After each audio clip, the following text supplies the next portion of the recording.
Hello everyone, and welcome to an analysis of dance, where we discuss the movements and debuts of the Billboard dance charts in immaculate detail, with in-depth reviews of each debut each week. On the surface, this looks like a pretty average week, another case where a lot of the other charts outside of Hot Dance saw more impact than anything, but thankfully Mediabase and dance sales pulled through with some interesting stuff here, and thanks to an external force that I still haven't really watched, a lot of old songs were able to debut here and increase the quality considerably. But check lower down and there are some little details that I think are worth noting, most notably that Billboard has enforced their streaming rules, where songs that really benefit off of streaming we're going to see a massive boost over songs that were radio carried, and while this was really noticeable, especially on the Hot 100, Hot Dance had this happen too, especially with YouTube being phased out over the next couple of weeks. It's going to be really interesting, and hey, if it leads to certain things that are, well, YouTube boosted, getting some losses, I'm not going to complain, especially when the quality has not been there with them. But anyways, let's just go through Hot Dance, because we had precisely 0 debuts here and only 1 comeback, so yeah, it's going to be pretty short this week. Starting with No Broke Boys by Disco Lines and Tinashe holding that #1, and this doesn't really surprise me too much considering that it just hit a new peak on streaming thanks to year-end countdowns. I don't really expect this will last, but given that it got a benefit off of streaming, it was going to easily take it this week. But it's not like there's really competition at the moment, as while Dracula by Tame Impala is holding steady at #2, it's being really carried at this point by some decent radio,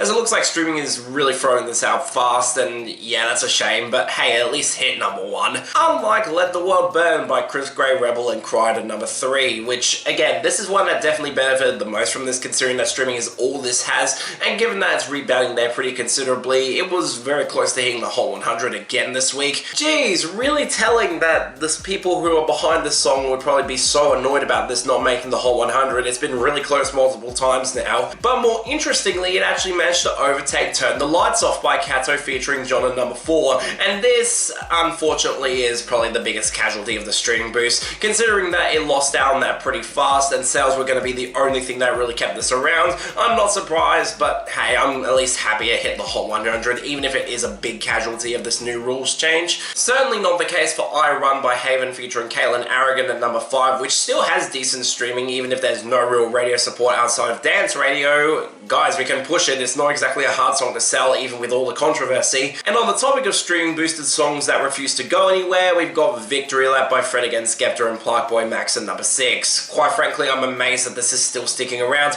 but given that Fred again relies on streaming for pretty much all of his big hits nowadays, it's not really surprising that this is actually managing to stick around. Hell, Feisty is actually showing some signs of sticking on the charts despite being near the very bottom at the moment. Could be interesting. It's not exactly a single song in this case. But now onto something that I'm honestly a lot more surprised than I should be that it didn't lose harder. No Batty Dow by Zakai and Slaughter at #7. I mean, this is definitely a case where people are clearly streaming this. I mean, it's by far the most streamed of the Brazilian funk songs right now, and it is charting pretty high on the Global 200, which doesn't factor in radio at all. But again, it's really revealing that it didn't bullet at all. It was going to lose some momentum thanks to YouTube's getting phased out, and since this entire genre is reliant on short form content to actually get anywhere, it's going to see some considerable losses over the next couple of weeks. Gee, I'm really unhappy about that. Hell, I'd say I'm surprised too that All the Things She Said by Harrison didn't fall with it down at #8, but unfortunately it looks like it's got actual organic groundswell, and sales are still really rock solid. This is unfortunately going to stick around, and that's a real problem.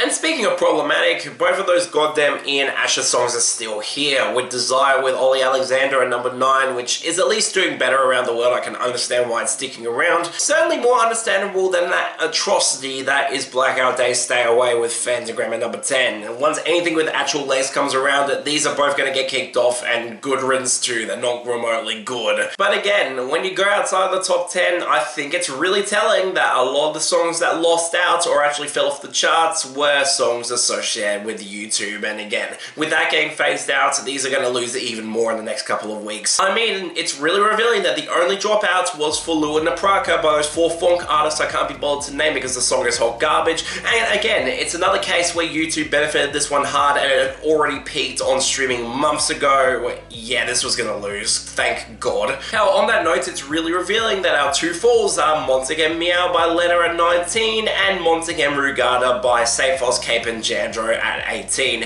Again, both songs that peaked on streaming worldwide and are pretty much losing hard on the Global 200, if not outright gone from it. And considering that, again, they're benefiting from YouTube, just like the rest of this god-awful genre, they're going to be gone soon, and I think we're all going to win in that regard. And it's even more telling that in our jumps, the only story we had here was I Think I'm Addicted by Oscar Medkay and Haley Joel surging back to number 11. And this one doesn't remotely surprise me, considering that it saw a massive rebound across the board globally, on streaming especially, and given that that's what's benefiting this chart at the moment, yeah, it was going to see a massive rebound. Thank God it's sticking around. I'm really happy he's getting another hit. Oh, and also Kisses by Bless, Cameron Watson and BB Close is somehow back yet again in 23. Again, it's consistently doing well on streaming, but the fact that it's coming back at all with the recurrent rules being completely ignored, yeah, Billboard should look into that. That's a little bit annoying. But where that streaming rule really took effect came in dance pop, and thank God stuff is actually starting to happen here, with some really interesting stories to note too. Yes, How It's Done by Huntrix is holding a number 1, but further down we've got songs like, say, Abracadabra by Lady Gaga collapsing to number 9 as the year-end placements were going to dry up. Doesn't surprise me, considering that Lady Gaga's a lot more sales boosted at the moment, and streaming has really been done with this for a while now. Hell, you could say the same about The Dead Dance by Lady Gaga down to number 11, but that song was already underperforming on streaming to begin with, and given that radio is done with it and it's got only sales at this point, it's going to be gone too. Not going to complain, it still sucks. But on the other end, you've got the interesting case of Stateside by Pink Pantheress and Zara Larsson, up to number 6, where this actually against all odds managed to hit the Hot 100 for the first time ever, and with Lush Life actually coming back and Midnight Sun showing some signs of virality, Zara Larsson might be in for a great year moving forward, and given the quality of all of these songs, I'm not going to complain. She's honestly deserving of a big critical re-evaluation, and I really hope that more from her actually charts on the Hot 100 soon. She's been really underrated in this space. Oh, and in our comebacks, well, unsurprisingly, Alter Ego by Doechii and JT hit the very bottom at 15, likely helped by all the controversy around a certain streamer that I don't even want to acknowledge because he's a horrible person who deserves all the thrashing he's getting right now. And given the new single that hit the Hot 100 this week, yeah, this was going to happen regardless. I'd be surprised if it lasts next week.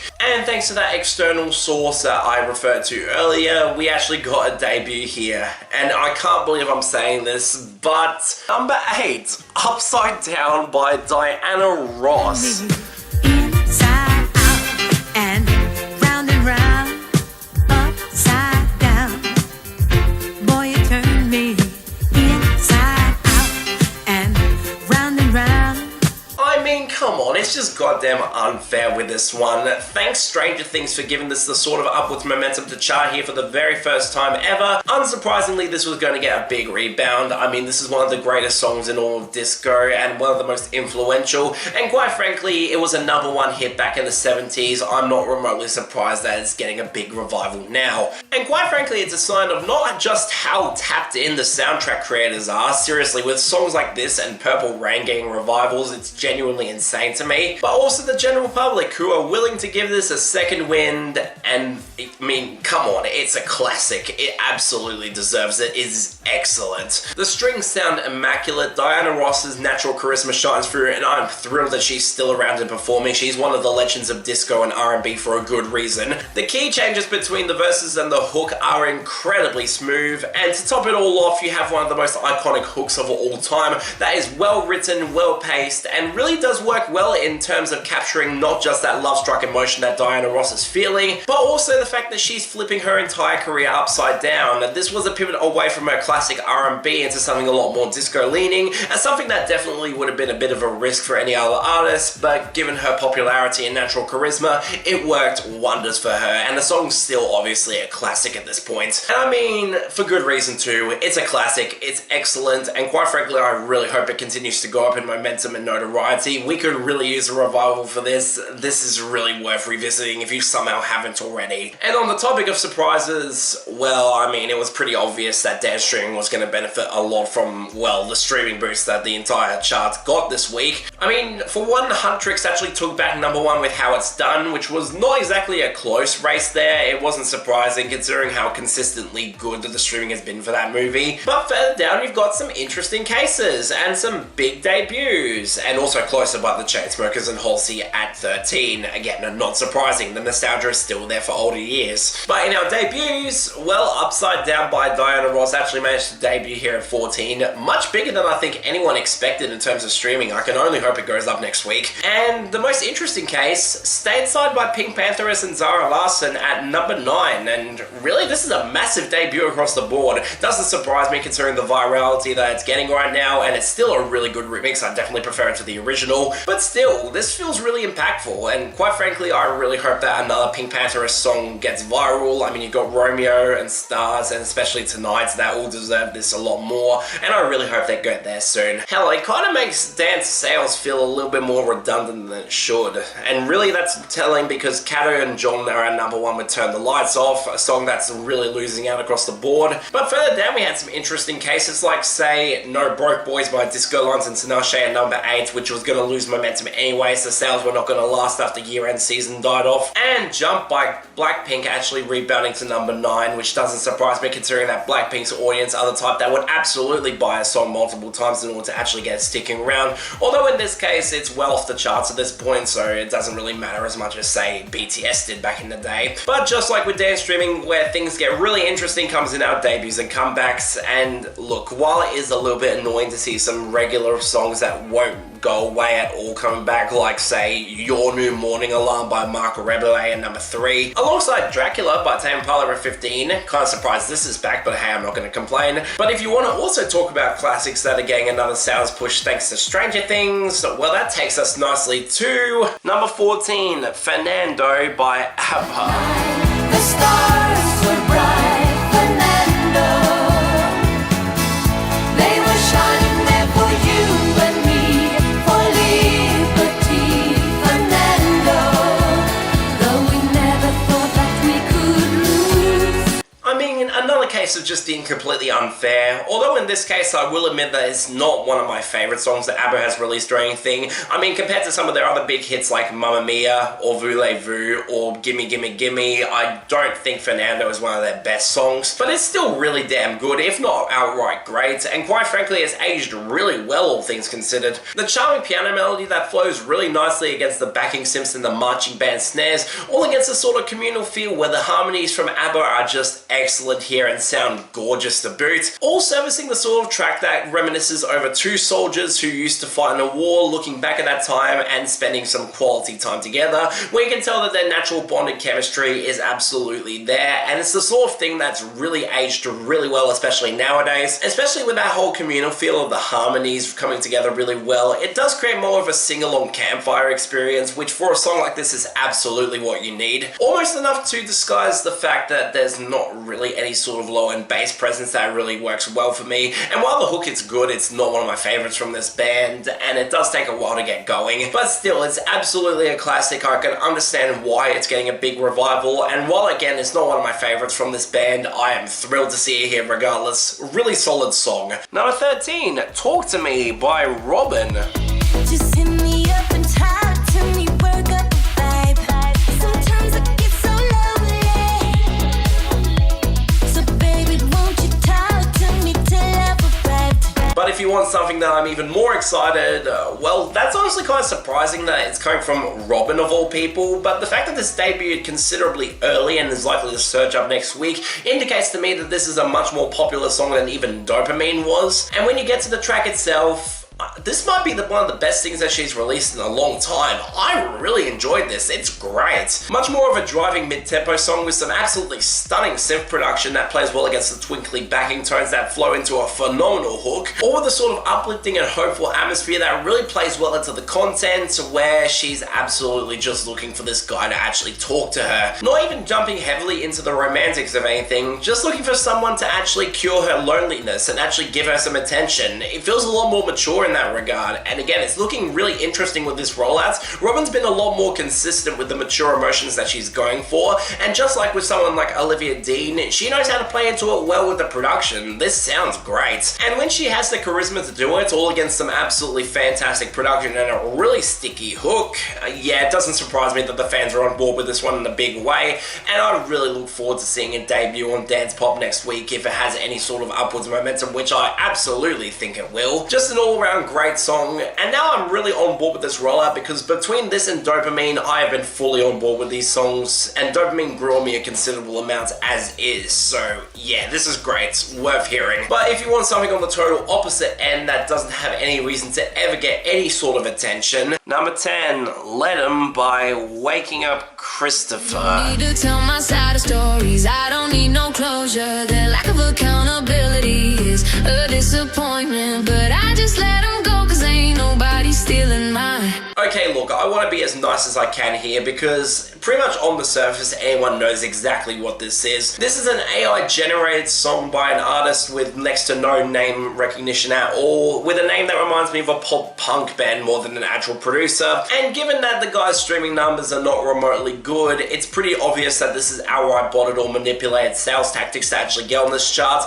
Unfortunately, not the first and most likely not the last time it will happen here. It's happened on other charts too. It isn't a new thing. But not only is this guy actually surprisingly open about what this is, when you look at his bio and see that first paragraph where he's suffering from carpal tunnel syndrome and damaged vocal cords despite being a songwriter in the game for years, you can kind of feel bad in that regard. Two problems though. One, I don't know if this bio is actually authentic or not, considering we know next to nothing about the guy in question, and the fact that the bio might be AI generated does not remotely help. It's pretty obvious in some spots. But the ultimate question, why do you need to feed into AI in this case if you're an established songwriter with years in the scene? I mean, you pride yourself on having written for a lot of artists in the past, so why not just do that instead of trying to make your own music, or at least contribute in songwriting to someone else? This looks really shady and really dodgy, and quite frankly, any goodwill that you can get out of your bio will just not last once people realize what this actually is. And when the AI tool can't even produce the production well with the sort of disposable slap house production that sounds terrible with no dynamics at all and really uncanny vocals. Trust me, as someone who's been in the scene a long time and has seen people use generative AI to mix and master their songs and also their films in that regard, it's really obvious that it was used here in a pretty disgusting way, considering that the dynamics here are just non-existent at all. Every element is EQ'd in the same way and it just does not sound good at all. And yeah, quite frankly, this is worth absolutely no attention. Bland derivative garbage from an artist with questionable intentions at best, and some of the most misguided and annoying uses of AI that I've heard in recent memory. Quite frankly, I hope that the whole generative AI movement dies off just as fast as NFTs do. Quite frankly, I have absolutely no expectations this is going to have any staying power. We're all better off for it. This blows. And finally, well, it's actually nice to see Mediabase get some things going, with a lot of really solid debuts here too. This was actually a really good week. And hell, that even starts with What If It Takes You Away by Will Sass and Malou hitting number 1, and really doesn't surprise me considering the steady upwards momentum this has, and Will Sass has already had a number 1 hit with Into the Blue, and thank God this is just as strong as that one too. I think we're in for a really good run if this guy sticks around. This is great. I mean, it wasn't like Set Me Free by Armin van Buuren and Sasha was going to hold number 1 down to number 2. It really lasted at the top longer than I think anyone expected, and while the spins are not falling as hard as I think most people would have thought they would have, they're actually showing some downwards momentum. This losing number 1 was inevitable at this point. But what's more interesting actually comes in Gone, Gone, Gone by David Guetta, Teddy Swims and Tones and I at number 3, which saw the sort of unprecedented rebound across the board with triple-digit increases in spins after hitting number 1. Interesting there. I thought this would have easily lost down momentum fast considering that it's more of a pop-leaning song, but given that it's actually charting decently well in the Hot 100, it doesn't really surprise me it's sticking around. Certainly more preferable to Cry For You 2025 by Sidepiece at number 4. Really, I'm just disappointed that this song is actually sticking around at all. Thank God it looks like it's losing fast, and in an interesting turn of events, it's one of the few songs that actually lost out in terms of spins thanks to the recalibration, which we'll get to a little bit later on. And that opens up a nice window for Don't Blame Me by James Carter at number 5, which looks like it's actually gaining some upwards momentum, and really, in this case, it's pretty obvious that James Hype doing progressive house was going to lead to more success. I like to see more of it. This one actually grew on me a considerable bit. Hell, on the topic of quality, we had Dancer by Cascade actually jump up to number 6, and really this has consistent momentum too. Really need to hear that album at some point. I've heard really good things about it. Then there's Come Find Me by MK featuring Clementine Douglas at number 7, which really only benefited benefited from the recalibration as well, considering it was losing momentum early to begin with, and really given it's a blatant retread of Dior, and a song that I do still like but don't love. This doesn't surprise me. Hell, I'd say the same thing about Bring Me to Life by Tiesto and Force in number 8, although this one is pretty consistent with Tiesto's rollout plans, just letting a song linger in the top 10 for a while before he actually pushes it to number 1, and considering it's one of his best songs in a long time, I wouldn't complain if this becomes a massive year-end hit. Finally, skipping past Yes Baby by Madison Beer at number 9, which saw the least spin increases after the recalibration. I do not expect this will last. We got a long overdue top 10 hit that I think I'm one of the only people who's actually genuinely excited for. Two Hands by GT Office, Marshall Simon and Matthew Topper at number 10. Now this is the definition of disposable piano house that I'm not remotely surprised a lot of people aren't as on board with as I am, but considering it does the basics really well and has been a song that I've returned to a fair bit recently, yeah, this being in the top 10 is a big win for me. I'll definitely take it. And in our fall-offs, really I'm not exactly happy about a lot of these, as while we did lose Crush by Zara Larsson, even if that song did grow on me a little bit, it also came with Ocean by Calvin Harris and Jesse Reyes, and unfortunately Waterfalls by James Hype featuring Sam Harper and Bobby Harvey, although all of these have easily made the year-end list for 2025, so I'm not exactly disappointed about them leaving. And the insane thing is that due to a recalibration where pretty much every song that's on the chart right now saw positive spins thanks to some radio stations being phased out,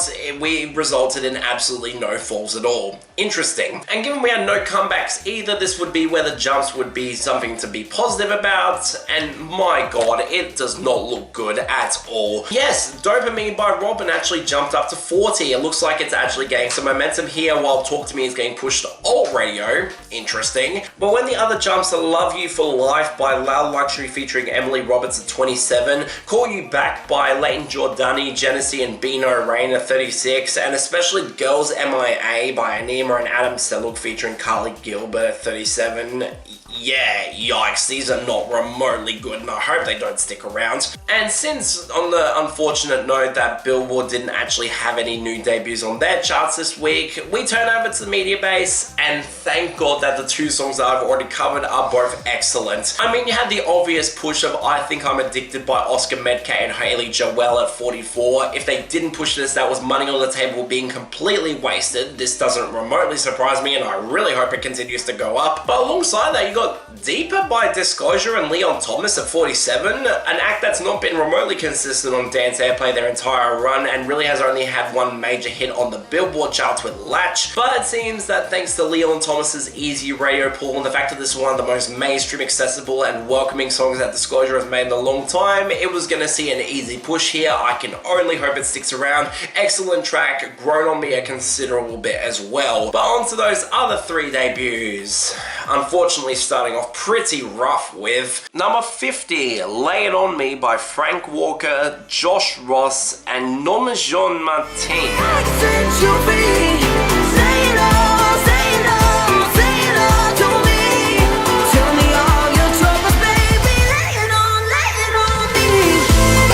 Okay, so when I saw this list of artists, I really had to take a step back, and really it's quite disappointing that Norma Jean Martine, of all people, is associating with this. I mean, I do like Frank Walker quite a bit, and even his country collabs on his last album were actually really solid. I like that Nate Smith collab way more than I should. And hell, given that Josh Ross is Canadian himself, it doesn't really surprise me that they'd work together. But why is Norma Jean Martine even here, considering that she's not a country singer, and she has the sort of belting vocal presence that would just overpower Frank Walker's production? So I was mildly curious how well she fits in. And man, if we want to talk about problems with this song, that's the least of its problems right now, because the production here is terrible. The overall blending of all the vocals and vocal chops here is utterly terrible, as they get completely smothered out by some fake MIDI pianos and strings that you can really tell a MIDI program. They don't sound organic at all. And when you have the side chaining on those drums to make it even more smothered with a stuttery sound on the drops that just does not work for this vibe at all, it really ruins some otherwise potent atmosphere atmosphere. You could really have done a lot more with this, and given Frank Walker's cleaner mixing style, this makes no sense to me. And on top of that, you have the vocals themselves, where Josh Ross is just trying to match Norma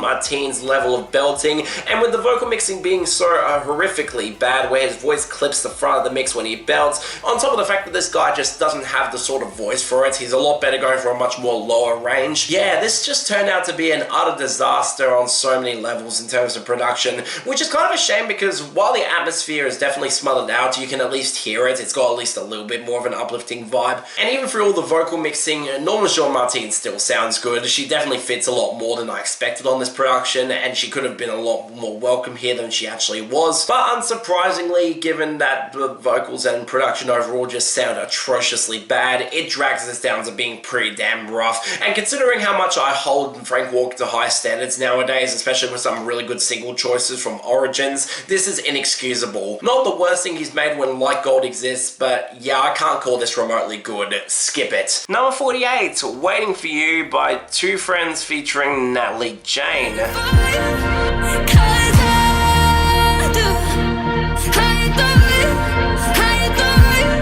Okay, so given my unsurprisingly negative thoughts on Two Friends' recent material, I had no real interest in seeing them chart new songs here. Although in this case I was at least morbidly curious, considering that Natalie Jane was on probably the best song that Loud Luxury has released with Uh-Oh, and she was one of the reasons why that song worked for me. So maybe, considering that she broke Loud Luxury's streak and actually got an interesting song out of them, she would do the same with another Canadian duo who've been thoroughly mediocre. Right? Well, okay, I can at least say it's interesting, going for a lot more of a breakbeat approach. That's a lot different than you'd expect out of Two Friends. And while the production on the first drop is an utter mess of wavering synths and atmosphere-killing production that just sounds terrible, seriously, you ruined such a good atmosphere with the verses, with pianos and all of the synths just getting completely smothered out, so what are you doing here? Alongside Natalie Jane's solid vocals across the track, she actually flows well into the second drop pretty well, and shows that this could have worked as a more of a pop breakbeat song than what we actually got. It does sound quite nice in that regard. But yeah, realistically, Natalie Jane is the reason that this works for me at all, considering that her belting and general vocal presence is really good. She's got a lot of natural charisma and sounds really nice on the microphone. And while the production on the first drop is annoying and ruins the entire track for me, and the whole blending of the track is just way too muddy for its own good, I can at least say it's one of the more interesting songs that Two Friends has released in recent memory. Not exactly saying much, and it still isn't great by any means. I only call it decent at best, but hey, it could have been a lot worse. I'll definitely take it. And finally, number 46, The Lights by Kaleena Zanders and Shift Key. You make me shine in the darkest of nights. You will see me through. But if you're after something that I was a lot more interested in, yeah, it's these two working together again, and I am thrilled that they're still getting charting momentum at this point. For those of you who weren't aware, they actually scored a #1 hit together with Vibration back in 2023, which is an excellent song and absolutely deserved the run it got. And given that I was familiar with Kaleena Zanders long before that song actually charted, thanks to her work with Matroda on the Red Tape, yeah, I'm not about to complain that she actually got a mainstream run at all. And given that Shift Key's been one of the most consistent UK piano house producers in recent years, I was at least looking forward to seeing them work together here. And man, this was another shift that I didn't expect, but actually worked even better for me. This is great. Definitely a lot different from Vibration, going for much more of a Swedish House Mafia style deep house track with a lot more wavering synths that are so recognizable as them nowadays. Maybe a little bit of Spaces by Bunts and the Chainsmokers in there too, which is absolutely a compliment. And when you have the drops with the heavy percussion and some switches midway through into something a lot more nasty and menacing, that actually works really well,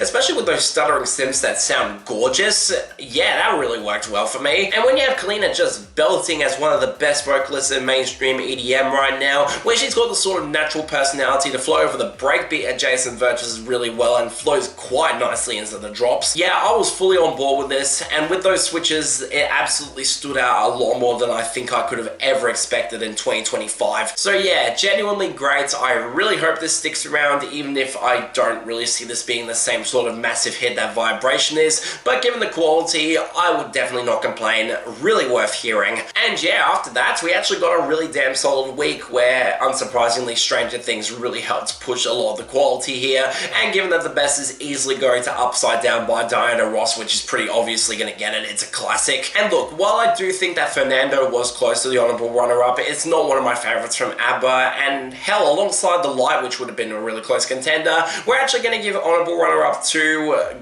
Talk to Me by Robyn. Yeah, I'm shocked as anyone. I thought it would have been just merely good, but it really exceeded all expectations for me. Really has me more on board with Robyn's new album than I think I could have ever expected. As for worst, I mean, obviously it's going to go to that AI-generated garbage that I refuse to name because the song is that bad. With Dishonourable runner-up going to Lay It On Me by Frank Walker, Josh Ross, and Norma Martine. That one really disappointed me. It should have been a lot better than what it is. Next week, I really have no idea what to expect, considering that the Stranger Things songs are kind of on the edge on whether they'll actually stick around or not, and Talk to Me will at least get a massive debut on the main dance pop charts, so that's going to at least be interesting. So yeah, stay tuned for that. But yeah, that's all for this episode of an analysis of dance. See you next time.